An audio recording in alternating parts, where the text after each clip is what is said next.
Baik, kita bersama kembali ya di Rambai Pagi untuk hari ini di segmen Sastrawani, kritikan sastra dibawakan narasumber kita bawakan pada hari ini Tuan Dr. Haji Rozaiman bin Makmun, penolong profesor di Universiti Brunei Darussalam sudah pun bersedia di sebelah kiri Muammar. Apa kata kita sapa ya. saja ya?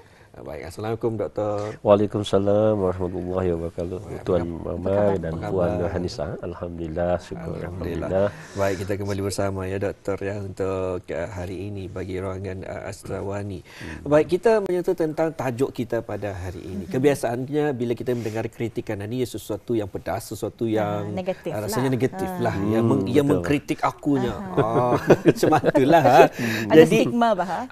Jadi mungkin dapat dijelaskan Doktor. Betulkah ataupun salah ni daripada dalam terma sastranya?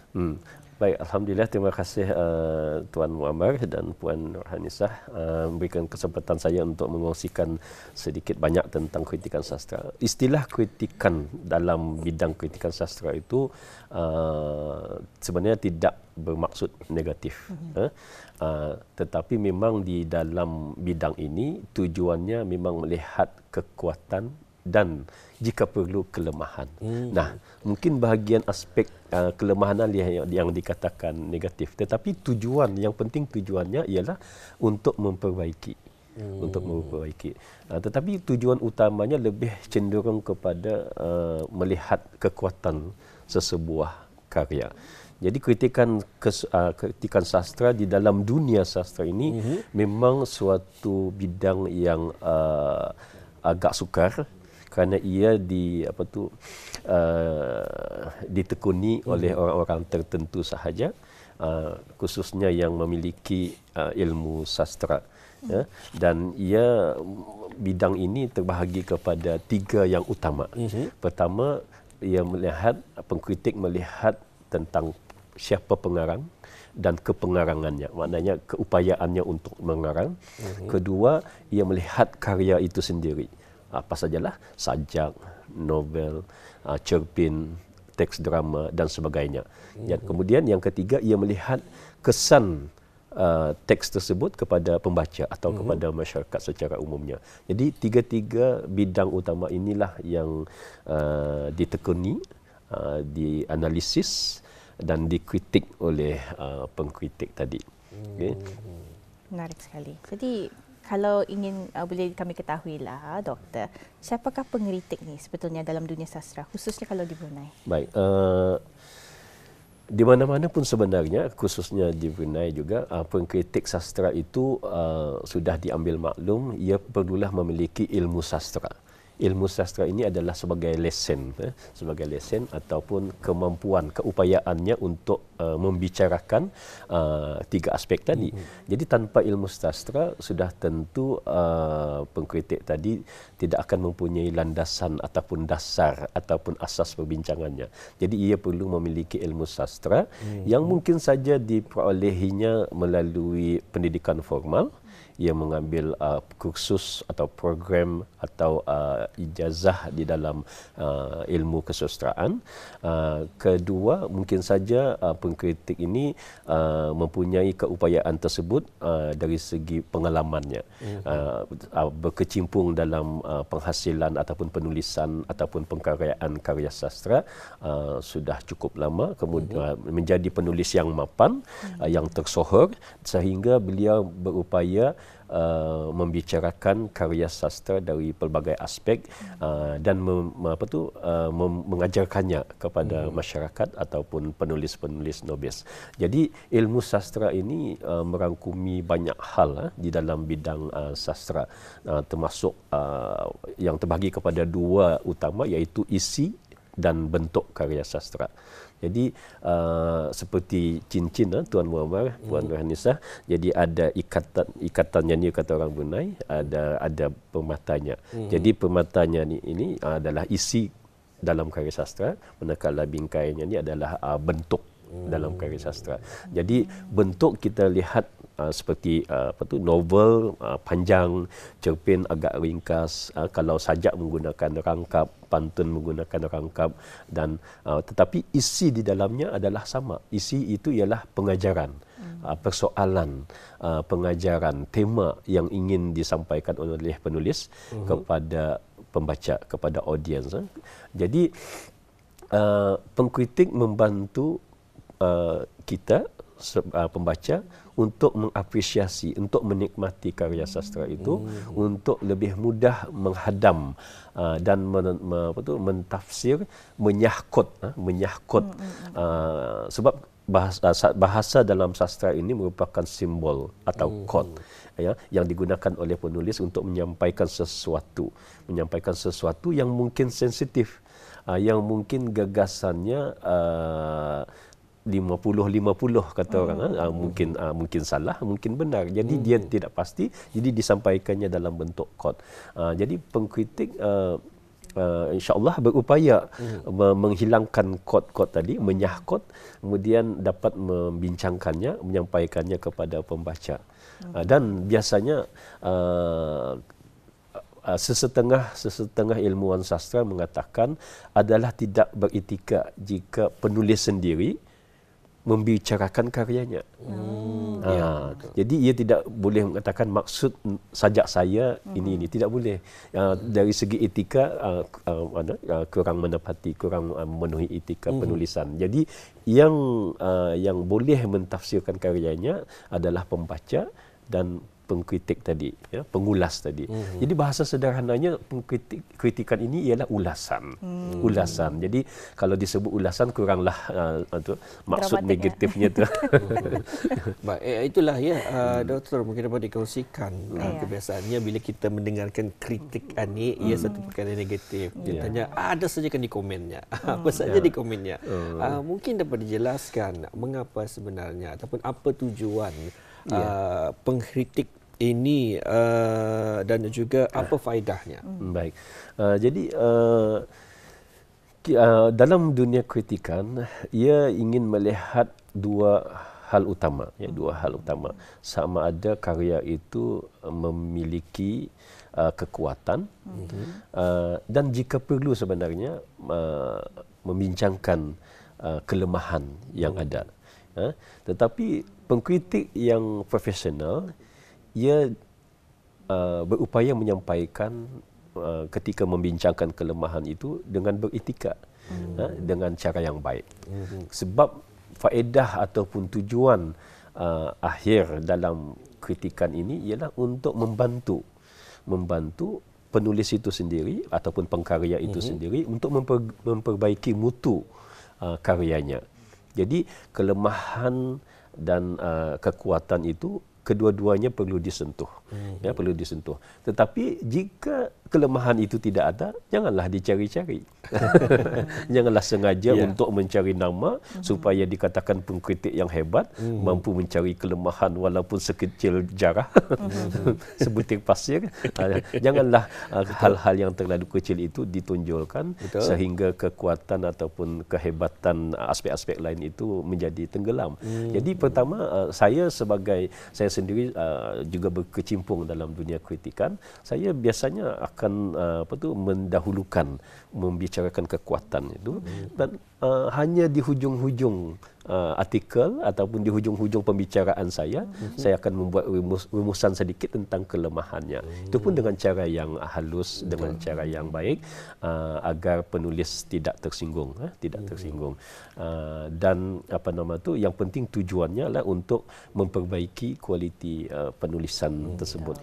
Mengenai dengan kekuatan dan juga kelemahan, apa yang kebiasaannya seorang pengkritik ini cari? Baik, di dalam sebuah karya, baik ia novel, drama, pantun, syair yang ditulis, jadi ia terbahagi kepada dua tadi kan, isi dan bentuk. Jadi pengkritik akan melihat sama ada wujudnya keselarasan antara isi dan bentuk. Sebab bentuk ini tuan bergantung kepada aliran yang dianuti oleh penulis, ya. Di dalam penghasilan bentuk kita ada aliran realisme, aliran klasik, romantis, postmodernism dan sebagainya. Seperti misalnya di rumah kita, apa konsep bilik tamu kita? Saya suka konsep moden, tapi peralatannya tidak moden. Misalnya lebih banyak ke kayu-kayu jati. Jadi tidak selari dengan tema yang ingin dibawakan. Misalnya ada yang suka vintage, jadi kalau ingin vintage mungkin lampunya lebih antik, Jadi antara pengisian itu dengan tema ataupun teori yang ingin diterapkan itu perlu selaras. Begitu juga dengan karya sastra. Kadang-kadang sebuah karya sastra itu mengungkapkan sesuatu isu semasa, tetapi menggunakan gaya romantis. Jadi tidak berselarasan. Hal yang paling jelas misalnya kita ingin menggunakan sudut pandangan dalam menulis. Jadi sudut pandangan penulis sendiri, sudut pandangan orang ketiga. Tetapi ketika menggunakan sudut pandangan ketika itu, penulis dah mampu membaca isi hati. Misalnya dia watak itu misalnya sebagai contoh Ahmad sedih, dia memikirkan. Jadi ia tahu sedih, ia tahu memikirkan. Macam mana penulis tahu ia sedang memikirkan apa, sedang merasakan apa. Jadi sehingga jadi sudut pandangan ini jenis sudut serba tahu, sudut pandangan serba tahu. Jadi yang biasanya digunakan untuk karya-karya romantis. Tetapi isinya misalnya mengungkapkan tentang isu-isu yang lebih berat. Bukan hal-hal romantis, jadi tidak selaras. Jadi penulis-penulis yang ingin menggunakan aliran realistik, yang lebih realisme ataupun realistik, perlu juga bersifat realistik ketika bercerita. Jangan terlampau misalnya mengajar pembaca. Misalnya tidak perlulah mengatakan sesuatu yang ada dalam fikiran, sesuatu yang ada di dalam perasaan dan sebagainya. Cukup misalnya air matanya mengalir. Itu jadi pembaca akan berfikir, mungkin ia sedih. Jadi ia termenung melihat keluar jendela misalnya. Jadi ia mungkin sedang berfikir.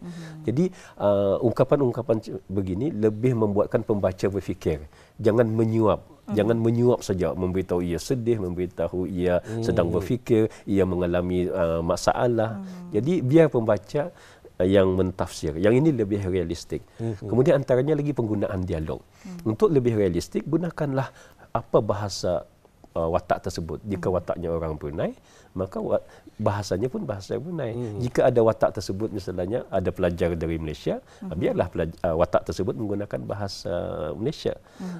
Kalau misalnya Thailand, tidak apa, dalam novel ada ayat-ayat ataupun dialog yang menggunakan bahasa Thailand. Jadi ini lebih realistik. Jadi ini yang biasanya yang dibicarakan oleh pengkritik agar karya itu lebih realistik. Jadi sesuai dengan aliran yang dianut oleh penulis. Masya Allah. Betul mendalam sekali. Kalau kita ni melihat satu karya tu bagi orang biasa membaca satu novel yang dapat mengisi masa ataupun satu karya mengisi masa. Tapi bagi seorang pengkritik mungkin rasanya apabila membaca tu kurang menikmati tapi lebih kepada mendalami lagi. Kalau pengkritik ini ia membaca untuk mengapresiasi, menikmati dan untuk membicarakan ataupun mengulas. Jadi ia biasanya membaca berkali-kali. Kalau misalnya kita yang biasa ni membaca untuk menikmati saja, cukup sekali simpan selepas satu entah bertahun-tahun. Tapi kalau pengkritik yang membaca, ia akan menanda-nandakan. Biasanya macam kalau saya sendiri diminta untuk membicarakan karya, habislah tu, lusuhlah tulis saya, ditulis-tulis, digaris, ada nota-nota kecil, yang akan dianukan. Jadi doktor, adakah teori atau pendekatan tertentu yang digunakan apabila sastra itu dikritik? Ya, baik. Jadi terima kasih Puan Nurhanisa. Seperti yang saya katakan tadi, pengkritik ini memerlukan ilmu sastra. Jadi ilmu sastra itu antaranya pengetahuannya tentang teori pendekatan kaedah tertentu dalam membicarakan. Jangan hanya orang ten kosong membicarakan tanpa asas. Jadi ia perlu merujuk apa teori yang digunakannya, apa aspek yang ingin disentuhnya. Misalnya jika ia ingin membicarakan tentang kesesuaian watak dan perwatakan, ia perlu berdasarkan teori psikologi. Jadi pengkritik ini ia perlu memahami ilmu lain, disiplin lain. Jadi kalau ia ingin bercakap tentang perwatakan, ia perlu ada sedikit banyak pengetahuan tentang psikologi. Jika ia ingin melihat kesan sastra itu kepada masyarakat, ia perlu ada ilmu sosiologi. Kemudian dalam sastra ini, sastra adalah cerminan masyarakat yang di dalamnya ada kebudayaan, ada konflik. Jadi konflik, mungkin ada konflik kewangan, ekonomi dan sebagainya. Jadi pengkritik mungkin memilih untuk membicarakan aspek ekonomi di dalamnya. Misalnya mengapa watak di dalam novel tersebut berpindah ke suatu tempat yang lain untuk misalnya untuk memperbaiki hidupnya ataupun untuk menukar pekerjaannya. Jadi dari segi ekonomi macam mana, mengapa mobiliti sosial itu berlaku. Jadi pengkritik ini perlu mempunyai ilmu yang lain. Jadi ada kadang-kadang pengkritik ia hanya mempunyai ilmu psikologi, maka ia akan bercakap tentang watak dan perwatakan saja. Tapi ada pengkritik yang lebih versatile, ia akan boleh bercakap dalam pelbagai bidang. Oleh itu pengkritik ini boleh ditekuni oleh siapa saja sebenarnya yang mempunyai ilmu sastra dan atau ada pengalaman dalam penulisan sastra. Ada pengkritik kita yang sebenarnya kerjayanya guru, ada pensyarah, bahkan ada guru sains, ada guru geografi. Jadi ia akan bercakap tentang aspek-aspek yang berkaitan dengan geografi ataupun ilmu alam di dalam karya tersebut. Baik, satu pengurusan cukup menarik juga. Saya tertanya juga kepada doktor. Adakah kritikan berkenaan hasil karya seseorang itu yang penghasilan yang terakhir ataupun selepas kritikan berkenaan akan ada lagi pengubah suaian dalam karya berkenaan hingga ianya menjadi satu penghasilan yang cukup menarik? Baik. Biasanya kritikan ini akan menjadi penanda aras kepada pembaca, menjadi penanda aras kepada pengkarya itu sendiri, bukanlah bertujuan untuk mengubah suai karya yang sudah terbit, tetapi untuk tujuan penghasilan penulisan yang akan datang. Kemudian kritikan-kritikan ini akan menjadikan pengkarya ataupun penulis lebih menyedari apa aspek-aspek yang perlu diperbaikinya dan insya-Allah akan memperbaikinya dalam karya-karyanya yang akan datang. Baik, mengenai dengan aspek berkenaan, mungkin dapat Doktor huraikan sedikit dalam karya sastra yang sentuh melalui kritikan sastra. Mungkin dapat dihuraikan aspek-aspek dalaman berkenaan. Okey, aspek-aspek dalaman di dalam karya sastra, dalam karya misalnya sebuah cerpen ataupun novel, di dalamnya ada watak dan perwatakan yang akan menggerakkan cerita. Apabila watak dan perwatakan itu watak berinteraksi dengan watak yang lain, mungkin saja akan timbul peristiwa ataupun konflik. Jadi peristiwa demi peristiwa berlaku dan pastilah secara kronologi diceritakan oleh penulis atau secara anti kronologi diceritakan oleh penulis, berlaku susunan peristiwa yang disebut sebagai plot atau jalan cerita. Jadi kemudian konflik tadi mungkin saja bukan mendatar tetapi mungkin menaik. Jadi ada konflik mendatar, ada konflik menaik. Kemudian ia akan menuju ke klimaks, dan peleraian ataupun penyudahan cerita. Jadi ketika menceritakan itu ada latar peralatan yang digunakan, misalnya di ruang tamu. Jadi ada peralatan di ruang tamu. Jika latarnya di pasar misalnya, ada latar yang berkaitan dengan pasar. Kemudian ada latar budaya. Di mana cerita itu berlaku. Kalau di Brunei macam mana, di kampung air macam mana, di kebun macam mana, di sekolah macam mana, di bangunan pentadbiran macam mana, di office misalnya macam mana. Jadi ada peralatannya, ada latar budayanya. Jadi ketika bercerita, banyak hal-hal yang perlu didalami oleh pengkarya. agar ceritanya itu lebih realistik dan sesuai dengan latar penceritaan. Okay. Kemudian saya bercakap tadi tentang sudut pandangan, mungkin dari segi watak. Ada ketika kita membaca cerita atau cerpen, yang bercerita itu adalah watak sendiri. Itu yang dinamakan sebagai sudut pandangan orang pertama. Watak sendiri yang bercerita. Jadi jika kita ingin penulis ingin menceritakan sesuatu hal-hal dalaman, biarlah watak itu sendiri bercerita. Jadi logik, realistik yang watak itu mengatakan ia sedih dan sebagainya. Berbanding kita sebagai penulis di luar cerita mengatakan watak itu sedih. Macam mana kita tahu dia sedih? Jadi kita gunakan sudut pandangan pertama. Biar bahagian itu diceritakan sendiri oleh watak. Biar watak yang bercerita. Jadi ini lebih realistik. Betul. Okay, lebih realistik. Ya, bahasa Gen Z macam ni POV lah tu. Point of view. Point of view-nya. Point of view, yes. Sudut pandangan. Point of view. Baik, Doktor. Mungkin ada impak atau kesan jangka masa panjang yang boleh dicapai melalui kritikan sastra. Silakan. Okey. Jadi hasil ataupun matlamat jangka masa panjang ialah untuk meningkatkan kualiti penulisan, khususnya penulis-penulis di negara Brunei Darussalam agar mencapai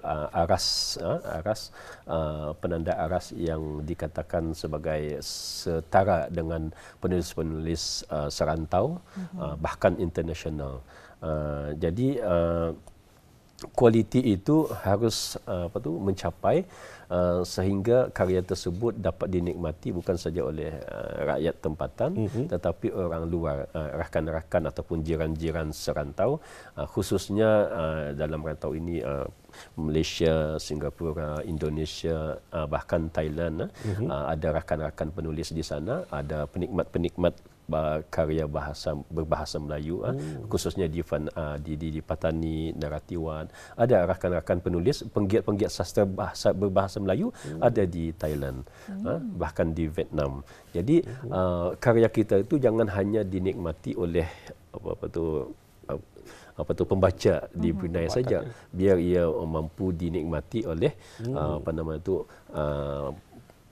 audiens yang lebih luas, serantau atau lebih baik lagi international. Sebab itu kadang-kadang perlunya kita misalnya memasukkan watak yang pelbagai di dalam novel. Mengapa tidak? Kita sudah berinteraksi dengan negara-negara ASEAN. Jadi mengapa tidak watak-watak tersebut kita masukkan ketika berkarya untuk menarik minat mereka, untuk menarik minat orang luar. Baik, bila doktor menyentuh mengenai dengan penikmat-penikmat ataupun mereka yang menikmati karya-karya bahasa Melayu ini, mungkin adakah juga ada anugerah kah ataupun mungkin penghargaan bagi pengkarya-pengkarya kita? Mungkin ada hadiah-hadiah yang tertentu. Baik, terima kasih Tuan Muhammad. Ini yang penting Tuan sebenarnya. Jadi kita menghasilkan karya bukan hanya setakat untuk dinikmati, tetapi ia menjadi penanda untuk pencapaian.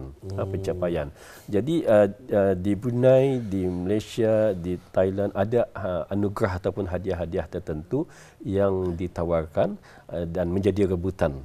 Ada yang setiap tahun, ada yang setiap 4 tahun. Misalnya di Brunei sendiri ada anugerah hadiah Mastera. Anugerah hadiah Mastera yang diberikan setiap, kalau tak silap, setiap 4 tahun. Dan paling akhir itu pada tahun 2024. Okay. Dan hadiah sastra ini adalah anugerah daripada Kebawah Duli Yang Maha Mulia untuk penulis-penulis Asia Tenggara. Di Malaysia pun ada juga.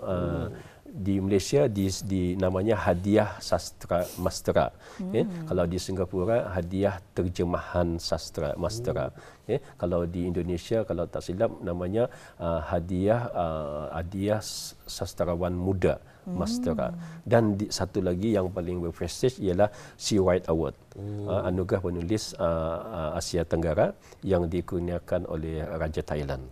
Okay. Dan ini setiap tahun. Alhamdulillah negara Brunei Darussalam hampir setiap tahun ada mencalonkan dan diiktiraf untuk menerima anugerah tersebut. Alhamdulillah. Di luar negara? Kalau Menarik sekali. Ya, di dalam negara kita ni pun sudah pasti ada juga. ada. Ya, anugerah sastra Mastera. Mungkin- Dan ada lagi hadiah lain, misalnya lantikan sebagai duta bahasa oleh Dewan Bahasa, ada majalah Bahana dan Pangsura pun ada memberikan hadiah yang boleh dikejarlah oleh penulis-penulis kita. Ya, insyaallah. Itu secara kecil-kecilan mungkin ataupun Untuk Pangsura pun sebenarnya berprestij juga sebab ia tahap jurnal, sudah. Pangsura adalah jurnal. Ini bukan jalan-jalan tulisan orang Bukan. yang bertanding ataupun Siapa yang saja dijalankan. di dunia internet boleh menjadi seorang pengulas ini seorang yang berkredibiliti. Ya, betul. Baik, mungkin doktor boleh menerangkan mungkin ada acara atau majlis tertentu yang diadakan di Brunei sendiri bagi medium ataupun wahana kritikan sastra ni. Alhamdulillah kita ada Dewan Bahasa di Brunei dan ini merupakan institusi kerajaan yang sangat aktif dalam membahanakan kegiatan sastra di Brunei, dan selalu ada majlis ataupun acara yang berbentuk pertemuan sastrawan di Brunei, bahkan melibatkan rakan-rakan dari serantau, misalnya dialog Borneo Kalimantan. Dan tahun ini giliran Kalimantan yang akan mengadakan dialog tersebut. Kemudian ada lagi acara-acara seminar bedah karya misalnya, antara acara yang menarik yang diadakan oleh Dewan Bahasa untuk untuk menemukan antara pengkritik dengan pembaca dengan pengkarya. Jadi ketiga-tiganya hadir di dalam satu wahana ataupun satu dewan. Jadi pembicara ataupun pengkritik akan memberikan ulasannya terhadap karya tersebut di hadapan penulisnya dan didengarkan oleh pembaca ataupun khalayak. Jadi ada 3 interaksi berlaku di dalam tu. Tapi biasanya penulis diamlah, penulis yang punya karya diamlah saja. Tapi yang berinteraksi antara pengkritik dengan audiens, dengan pembaca. Jadi pembaca yang pernah membaca karyanya akan bertanya kepada pengkritik apa maksudnya ini, apa maksud tujuan ini penulis ini. Jadi ketika pengkritik membicarakan baik tujuan ataupun maksud itu, ia tidak akan diberikan maklum balas secara langsung oleh penulis karya tersebut, sebab adalah hak kepada pengkritik untuk membicarakan hasil daripada pengalamannya ataupun ilmu yang dimilikinya ataupun hal-hal yang ingin dibincangkannya, semuanya datang daripada pengalamannya sebagai pengkritik, dan sudah tentu apa yang ingin dikemukakan itu ialah perlu mendatangkan faedah baik kepada pembaca, kepada pengkritik dan kepada penulis itu sendiri. Baik. Alhamdulillah telah pun dibawakan kepada kita ya. Satu tajuk yang cukup menarik, kritikan sastra. Betul. Kita bedah sedikit mengenai dengan apa sebenarnya kritikan sastra dan mengapa pentingnya untuk ada kritikan sastra berkenaan, kerana ia setentunya adalah untuk menambah baik hasil penghasilan daripada seorang pengkarya. Apatah lagi ianya akan mendidik seseorang yang baru saja berjinak-jinak dalam bidang sastra ini hinggalah mungkin menjadi seorang calon-calon untuk mendapatkan hadiah-hadiah berkenaan. Baik, kita ucapkan terima kasih kepada Tuan Doktor sudi datang ke Studio Rampai Pagi pada hari ini.